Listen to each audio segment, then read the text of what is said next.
Wisdom education point channel में आपका स्वागत है। आज हम लोग ब्लड ग्रुप के बारे में जानेंगे। ब्लड ग्रुप कैसे पता करते हैं, क्या है और क्या नहीं है।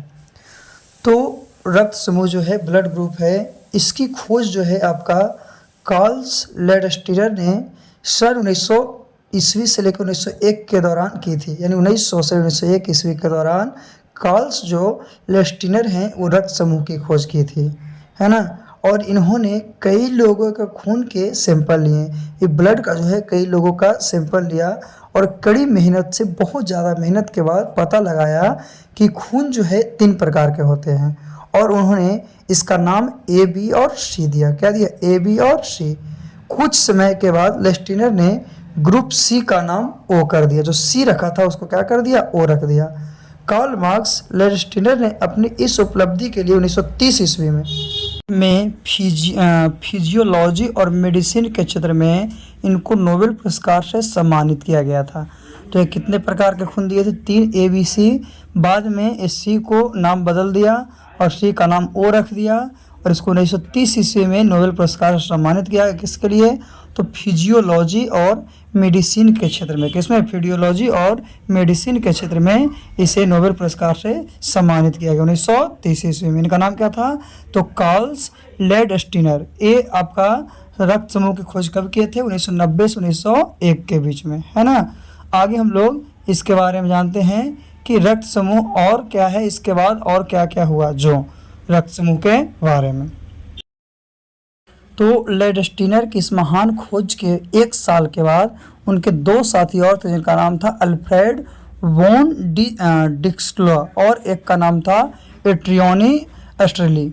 ये दोनों ने इस खोज को और आगे बढ़ाया और ये दोनों ने मिलकर एक नए ब्लड ग्रुप का पता लगाया और उस ब्लड ग्रुप का नाम ए बी रखा गया। क्या रखा गया? ए बी रखा गया। पहले तो ए बी सी था, तो सी की जगह पर ओ हो गया था और अब इसके बाद इनके 2 दोस्त से जो 1 साल के बाद पुनः एक और ब्लड ग्रुप का निर्माण किया, बताया, उसका नाम क्या रखा? ए बी रखा। कौन कौन? तो अल्फ्रेड और एड्रिनो एस्टरली, ये 2 थे, है ना। चलिए रक्त समूह के बाद हम लोग और आगे जानते हैं कि ब्लड ग्रुप कैसे पता चलता है। ब्लड ग्रुप को हम लोग कैसे पता करते हैं कि क्या है और क्या नहीं है। तो जो कार्ल लैंडस्टीनर ने मनुष्य के रक्त में ग्लाइकोप्रोटीन की खोज की थी। ये जो मनुष्य के रक्त है, ब्लड है, उसमें किसकी? तो ग्लाइकोप्रोटीन की खोज की थी और इसे 2 वर्गों में बांटा था, एक आरबीसी की सतह पर और एक प्लाज्मा की सतह पर। आरबीसी की सतह क्या था और प्लाज्मा की सतह? आरबीसी तो हम पहले ही बताए थे कि रेड ब्लड सेल था। क्या था? Red blood cell. तो जो एक कार्ल्स जो लैंडस्टीनर थे, वो मनुष्य में क्या है, रक्त में मौजूद आरबीसी के 2 तरह बताया था। आरबीसी में कितना तरह? 2। एक एंटीगेन ए और एंटीगेन बी। एंटीगेन को देखा था और उसका नाम क्या रखा? एंटीगेन ए और एंटीगेन बी। उसी तरह से प्लाज्मा की सतह पर जब वो कार्ल्स लैंडस्टीनर ने अध्ययन किया तो उसका अनुसार बताया कि प्लाज्मा में एंटीबॉडी पाई जाती है। क्या पाया? एंटीबॉडी। और उसका नाम क्या रखा? एंटी ए और एंटी बी रखा। इस तरह से एंटीगेन ए और एंटीगेन बी आरबीसी की सतह पर रखा गया और प्लाज्मा की सतह पर एंटी ए और एंटी बी को रखा गया। तो ये 2 ग्रुप में बांटा गया था। कौन से? एक आरबीसी की सतह पर, एक प्लाज्मा की सतह पर। किसके आधार को? तो ग्लाइकोप्रोटीन को। किसको? ग्लाइकोप्रोटीन को। ये कहाँ पाया जाता है? तो मनुष्य के जो रक्त है उसमें ग्लाइकोप्रोटीन पाया जाता है। चलिए इसके आगे हम लोग जानते हैं क्या है और क्या नहीं है। तो ब्लड ग्रुप में, रक्त में आरबीसी में 2 तरह के हो गए, एंटीगेन ए और एंटीगेन बी। इसी तरह से ब्लड ग्रुप के बारे में इसी से ब्लड ग्रुप के बारे में पता चलता है। जैसे आरबीसी है तो आरबीसी में कौन हो गया? एंटीगेन ए और एंटीगेन बी, है ना। तो उसे हम लोग ग्रुप ए, ग्रुप बी, फिर ग्रुप ए बी और ग्रुप ओ, है ना। जिससे कि आपको जो दिखाया गया है साइनिंग देखिएगा। आरबीसी है उसमें एंटीना ए है तो ए में इस तरह का कलर पूरा दिखेगा और अगर बी है तो बी में उस तरह का पूरा दिखेगा। लेकिन जिसमें दोनों दिखेगा वो क्या हो जाएगा? ए बी हो जाएगा। और ये दोनों में से कोई साइन नहीं दिखेगा तो क्या हो जाएगा? ग्रुप ओ हो जाएगा, है ना। ग्रुप ओ, है ना। तो ऐसे भी ग्रुप ओ जो होता है ना वो अलग है क्योंकि वो सर्वग्राही माना जाता है। चलिए इसके बारे में बताते हैं। तो एलिगेन ए और एलिगेन बी के स्तर पर ग्रुप ए को कलर में दिखाया गया। उस तरह का अगर है फिर बी में उस तरह के दिखाया गया है। अगर दोनों मिक्स है और दोनों का साइंस अलग अलग है ना, तो इस तरह से हम लोग क्या कर सकते, ब्लड को पहचान सकते हैं। चलिए आगे हम लोग चलते हैं। तो रक्त के प्लाज्मा में भी एक प्रकार का प्रोटीन पाया जाता है, बताए थे, जिसको हम लोग एंटीबॉडी कहते हैं। और यही एंटीबॉडी क्या करता है, बीमारी से रक्षा करता ना है कि एंटीबॉडी अगर कमज़ोर रहेगा तो बीमारी हो जाएगा। तो एंटीबॉडी जो है आपका बीमारियों से रक्षा करता है। दो प्रकार के, एंटी ए और एंटी बी, एंटी ए और एंटी बी। आगे हम लोग देखते हैं क्या है। तो एंटीजन ए और एंटी ए, एंटीजन बी और एंटी बी, एंटीजन ए और एंटी ए हो जाएगा। तो एंटीजन बी और एंटी बी एक साथ कभी नहीं रह सकता है, एक साथ नहीं रह सकते हैं। अगर ऐसा होगा तो ऐसा होने पर वो आपस में क्या हो जाएंगे, आपस में अत्यधिक चिपके होते हैं, जिससे रक्त नष्ट हो जाता है और रक्त का अविलेशन उसको कहते हैं। यानी कि रक्त जो है चिपचिपा होता है और एक दोनों में सट जाएगा और सटने का रक्त खत्म हो जाएगा। तो ब्लड ग्रुप ए जो है, इसको ब्लड ग्रुप ए में केवल एंटीजन ए पाए जाएंगे और एंटीबॉडी जो है केवल बी पाया जाएगा, है ना। एंटीबॉडी जो है केवल बी, और जो बी देखते हैं ब्लड ग्रुप, उसमें एंटीजन जो है केवल ए पाया जाएगा और एंटीबॉडी भी। क्यों, अलग अलग है ना। अगर सेम रहता तो क्या हो जाता, ये चिपक जाता। सेम रहता तो क्या होता है, चिपक जाता है ना। एक साथ नहीं रह सकते हैं, है ना, तो अलग अलग। फिर ए बी है, तो ए बी में क्या होता है, दोनों रहता है। एंटीजन अगर ए बी दोनों है तो उसमें एंटीबॉडी कोई भी नहीं रहेगा, एंटीबॉडी कोई भी नहीं रहेगा। और ओ है तो ओ में आपका क्या एंटीजन होते हैं, है ना, एंटीजन होते हैं, एंटीजन होते हैं, वो कोई भी नहीं होता है ओ में। किसमें, ओ में। और एंटीबॉडी जो है ए और बी दोनों, यानी कहने का मतलब एंटीबॉडी है जो कि हमारे शरीर को क्या बताएं कि रोगियों से रक्षा करता है। तो ओ एंटीबॉडी दोनों जो ओ में होते हैं, इसीलिए ओ ग्रुप वाले ना आपको किसी को भी ब्लड दे सकता है, किसी को भी ब्लड दे सकता है। चलिए आगे हम लोग चलते हैं आरबीसी के बारे में। आरबीसी को देखते हैं क्या है और क्या नहीं है। तो रेड ब्लड सेल में क्या बताएं, group A, group B, group A B और ग्रुप ओ, है ना। ग्रुप ए में क्या बताएं, एंटी बी रहेगा। ग्रुप बी जो है उसमें एंटी ए रहेगा। ग्रुप ए बी है उसमें कोई भी नहीं रहेगा। और ग्रुप ओ है उसमें एंटी ए और एंटी बी दोनों रहेंगे। फिर antigen in red blood cell में ए एंटीजन, फिर क्या है, ग्रुप ए में ए एंटीजन, ग्रुप बी में बी एंटीजन, ए बी में ए और बी दोनों रहेंगे। लेकिन जो ओ है उसमें आपका नहीं होगा, उसमें आपका नहीं होगा। ये आपको चित्र की सहायता से दिखाया गया है। किसके सहायता, चित्र की सहायता से दिखाया गया है। उसका प्लाज्मा का एंटीबॉडी में स्ट्रक्चर बताया गया है कि कैसा होता है ना। चलिए अब हम लोग ग्रुप ब्लड को ऐसे पता करते हैं, जैसे कि ब्लड लेता ना तो कोई साइनिंग देता ना है कि इस तरह से है, तो आपका ये ग्रुप है।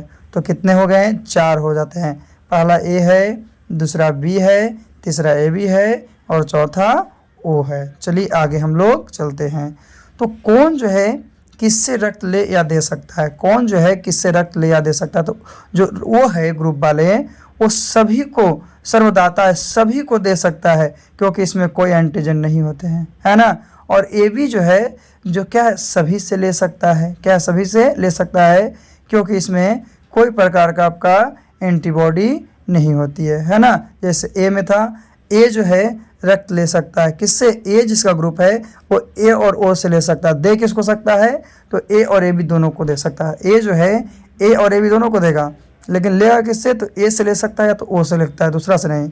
अगर ग्रुप बी वाला है तो बी को बी से ले सकता है या तो ओ से तो सब लेगा। और किससे, बी से ले सकता है, ए से वो नहीं ले सकता है। दे किसको सकता है, तो बी है तो बी को ही देगा और ए बी को दे सकता है। फिर ए बी है तो ए बी जो है ए से भी ले सकता है, बी से भी ले सकता है, ए बी से भी ले सकता है, ओ बी से भी ले सकता है। और रक्त दे किसको सकता है, तो ए बी केवल ए बी को दे सकता है। फिर ओ है तो ओ है रक्त किससे लेगा, ओ खाली ओ से लेगा, किसी से और से नहीं लेगा, है ना।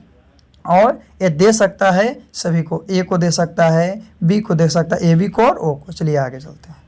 तो जो आरएच फैक्टर क्या है, आरएच फैक्टर के बारे में थोड़ा सा जानते हैं, है ना। तो 1940 ईस्वी में लेडस्टीनर और बीनर दो मिलकर ने रक्त के एक अन्य प्रकार के एंटीजन का पता लगाया। यानी 1940 ईस्वी में फिर से एक पता लगाया, क्या, उन्हीं को रिसस कहते हैं। क्या कहते हैं, रिसस कहते हैं। और रिसस जो है बंदर में इस तत्व का पता लगाया गया था, क्योंकि इसीलिए इसे आरएच फैक्टर कहते हैं। बंदर में इसे पता लगाया गया था, रिसर्च किया गया था, इसीलिए इसको आरएच फैक्टर के नाम से जानते हैं। तो ए भी 2 हैं, एक प्लस और एक माइनस। तो इस प्रकार के रक्त में RH फैक्टर मौजूद होते हैं, यानी प्लस वाले हैं तो इस प्रकार के रक्त में क्या RH फैक्टर मौजूद होते हैं, लेकिन माइनस वाले होते हैं इसमें इस प्रकार के रक्त में RH फैक्टर नहीं पाया जाता। माइनस है तो उसमें कोई भी RH फैक्टर नहीं पाया जाएगा, लेकिन अगर प्लस है तो उसमें RH फैक्टर क्या पाया जाएगा, मौजूद रहेगा। ये किस में पता लगाया गया था? बंदर में। कब पता चला गया था? तो 1940 ईस्वी में इसके बारे में पता लगाया गया था, है ना। और RH फैक्टर के बारे में, है ना, RH फैक्टर के बारे में चलिए बताए थे कौन थे, तो देखिएगा। तो RH जो है प्लस वाले वो दे सकते हैं, डिनोट कर सकते हैं किसको? RH प्लस वाले को, और ले सकते हैं RH प्लस या माइनस रहे दोनों से ले सकते हैं। और RH जो माइनस है वो डिनोट किसको कर सकता है? तो माइनस भी दे सकता है किसको? तो ये प्लस माइनस दोनों को दे सकता है, लेकिन लेगा किससे? तो लेगा ओनली माइनस से, लेगा ओनली माइनस। RH प्लस वाला RH प्लस को ही देगा, लेकिन RH माइनस वाला RH प्लस को भी दे सकता है, RH माइनस को भी देगा। लेकिन RH जो प्लस है वो ले किससे सकता है? तो दोनों से ले सकता है, लेकिन ये जो RH माइनस है वो ओनली RH माइनस से ही ले सकता है। तो ये है RH फैक्टर के बारे में। किसके बारे में? RH फैक्टर के बारे में। चलिए अब हम लोग आगे चलते हैं। RH फैक्टर के बाद क्या है?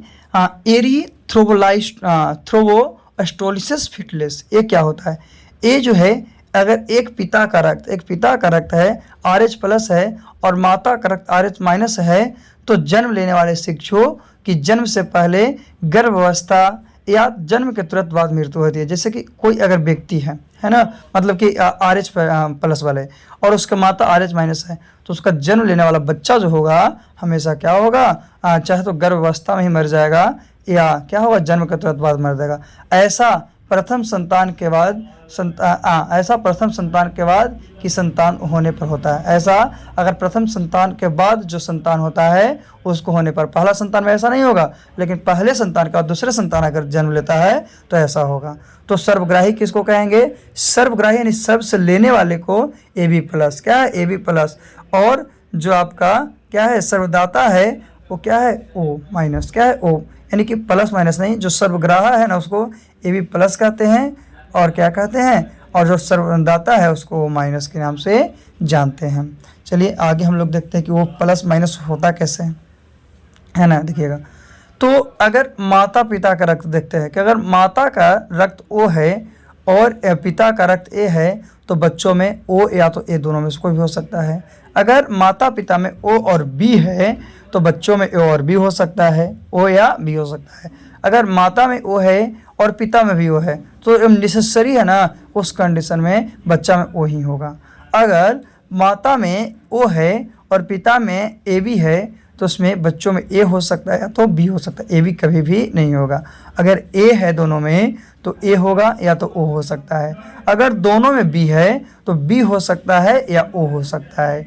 अगर AB दोनों में है तो AB दोनों में है तो A भी हो सकता है, B भी हो सकता है और AB भी हो सकता है। अगर AB और A है, AB और A है तो क्या A हो सकता है, B हो सकता है और A भी हो सकता है।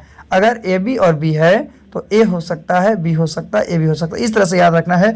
और अगर एक में A है एक में B है तो चारों में से कोई हो सकता है, A भी हो सकता है, B भी हो सकता है, AB भी हो सकता है और क्या O भी हो सकता है। तो A रक्त समूह होते हैं बच्चों में संभावित रक्त समूह, माता पिता का अनुकूल ही होता है। किसका अनुकूल? माता पिता के अनुकूल ही A रक्त का क्या किया गया है, आपको जायजा किया गया है।